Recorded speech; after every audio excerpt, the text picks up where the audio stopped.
Om Swastiastu. Halo sahabat Internesia, apa kabar?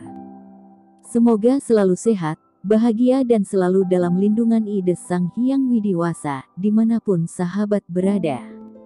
Om Ya Namah Swaha.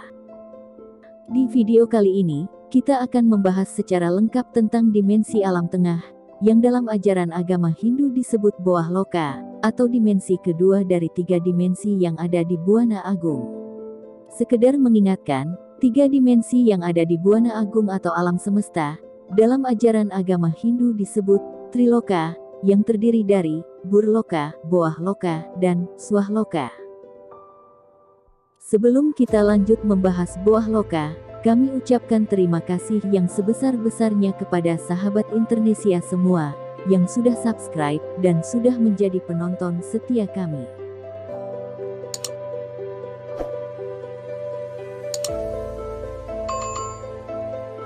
Boah Loka adalah dimensi-dimensi alam kehidupan, yang merupakan tempat di mana saat ini kita berada. Tempat atau alam atau dimensi kita ini, sering disebut sebagai alam tengah, karena tingkat kesadaran makhluk-makhluk penghuni di alam ini berada di tengah-tengah. Tingkat kesadaran mereka pun, bisa naik, dan bisa juga turun, tergantung jalan pikiran yang mereka pilih. Di alam Boah Loka ini, terdapat 3 dimensi, yang masing-masing dimensi memiliki makhluk penghuni yang berbeda-beda. Berikut dimensi-dimensi alam yang ada di Boah Loka beserta penjelasannya. Dimensi Boah Loka yang pertama, yaitu Mercepada atau Mayapada. Alam Mercepada, atau Mayapada, adalah alam di mana saat ini kita berada, tempat kita menjalani kehidupan sehari-hari. Kalau di Burloka dan Swahloka, tingkat kesadaran jiwa para penghuninya cenderung seragam, tapi kalau di alam Mercepada ini, tingkat kesadaran jiwa penghuninya sangat beragam. Dapat dikatakan sebagai tempat percampuran makhluk-makhluk dari berbagai kualitas tingkat kesadaran jiwa atau kemurnian batin. Lahir ke alam Mercepada ini sebagai manusia, sangat-sangat penting artinya. Karena di dimensi inilah, satu-satunya dimensi alam, di mana peningkatan kesadaran, dari kegelapan menuju kemurnian batin, bisa maju sangat pesat. Di alam Mercepada inilah, tempat kita melatih jiwa, untuk memurnikan batin. Alasan pertama yaitu, karena di alam Mercepada ini, dengan bantuan tubuh fisik kita dapat melakukan banyak hal untuk meningkatkan kesadaran kita. Sedangkan, alasan kedua yaitu, karena di dimensi ini, atau alam ini, antara kebahagiaan dan kesedihan itu seimbang adanya. Di alam atas, atau Swahloka, kebahagiaan terlalu mendominasi. Sedangkan, di alam bawah atau Burloka, kesengsaraan terlalu mendominasi. Untuk sahabat Internesia, yang ingin tahu penjelasan lengkap tentang Burloka dan Swahloka, bisa pencet link yang sudah kami sisipkan di bawah, atau di deskripsi. Mari kita lanjutkan ke pembahasan Boah Loka. Lahir ke dunia Boah Loka atau Mercepada ini, sebenarnya adalah kesempatan yang sangat baik untuk mencapai moksa, atau pembebasan sempurna.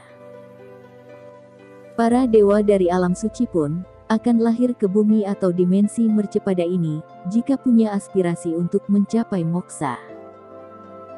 Selanjutnya, dimensi Boah Loka yang kedua, yaitu Meretya Loka. Meretya Loka adalah lapisan alam halus yang merupakan dimensi halus dari alam Mercepada. Ini adalah alam halus, di mana penghuninya adalah Atma Gentayangan, atau sering disebut hantu di alam Mercepada. Di alam ini, Atma masih bebas bergentayangan kemanapun dia ingin pergi, hanya dengan memikirkan tempat yang mereka inginkan, dengan seketika mereka akan ada di sana. Namun, masih di dalam alam Mercepada. Berlakunya hukum rimba, di mana yang kuat yang berkuasa, membuat alam Meretya Loka ini sangat liar dan bebas. Atma di alam ini dapat ditangkap atau diperbudak oleh makhluk alam bawah, ataupun orang sakti yang jahat, untuk dijadikan pelayan, atau diperalat untuk melakukan pekerjaan niskala yang melanggar dharma. Dimensi bawah loka yang terakhir, yaitu antara bhava. Di antara dimensi alam fisik dan semua dimensi alam-alam lainnya, terdapat alam transisi yang disebut antara bhava. Antara bhava adalah alam antara atau alam penghubung, atau sebuah ruang yang memisahkan antara dimensi-dimensi yang terletak di antara alam mercepada dengan berbagai dimensi alam-alam yang lain. Inilah penjelasan singkat tentang perjalanan Atma, ketika melintasi atau menyeberangi alam antarbhava, atau juga disebut alam antariksa. Jangka waktu Linga Sarira atau badan halus bergentayangan sebagai hantu di alam marcapada atau Mrityaloka, biasanya berkaitan dengan proses penguraian atau pembusukan stula sarira atau badan fisik. Artinya, bersamaan dengan terurainya stula sarira, maka linga sarira juga akan terurai, karena keduanya terkait erat di mana bahan pembentuknya sama, yaitu terbentuk dari sari-sari makanan. Inilah salah satu sebabnya kenapa di ajaran agama Hindu, orang meninggal dilakukan kremasi atau pembakaran mayat. Karena, dengan dilakukan kremasi atau pembakaran mayat, badan fisik akan cepat terurai kembali menjadi panca mahabhuta, atau 5 elemen dasar materi, yang membentuknya. Proses ini, akan secara otomatis membuat linga sarira atau atma, ikut cepat terurai, dan dengan ringan melanjutkan perjalanan menyeberangi alam berikutnya. Tapi, tentu saja dengan upakara yang baik.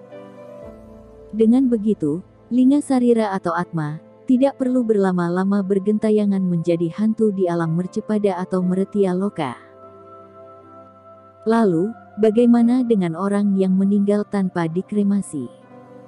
Orang meninggal yang tidak dikremasi, biasanya atmanya akan bergentayangan di alam Mrityaloka.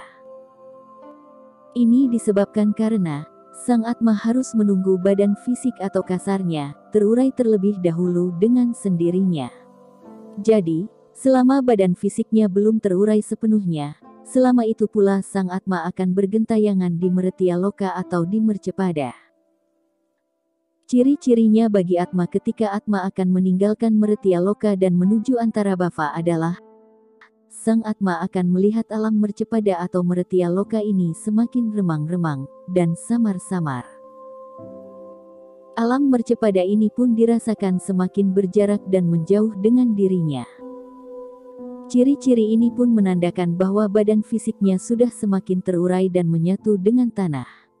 Namun, perlu ditambahkan keterangan bahwa, ketika stula sarira atau badan fisik sudah terurai, tidak semua atma akan langsung masuk menyeberangi alam antarabhava. Ada juga atma-atma yang masih bergentayangan sebagai hantu di alam mercepada, atau di dimensi Mrityaloka, walaupun badan fisiknya sudah sepenuhnya terurai. Ini disebabkan oleh, keterikatan atma dengan alam kehidupan mercepada sangat kuat. Bisa juga disebabkan karena, di detik-detik menjelang kematiannya, sang atma mengalami kejadian secara emosional yang sangat traumatik. Oleh sebab itu, atma akan bergentayangan di dimensi Mrityaloka, dalam jangka waktu tertentu, sebelum akhirnya masuk dan menyeberangi alam antarabhava. Tanda-tanda jika atma sudah memasuki alam antarabhava adalah, ketika atma tiba-tiba diselimuti kegelapan total, yang sangat mengerikan.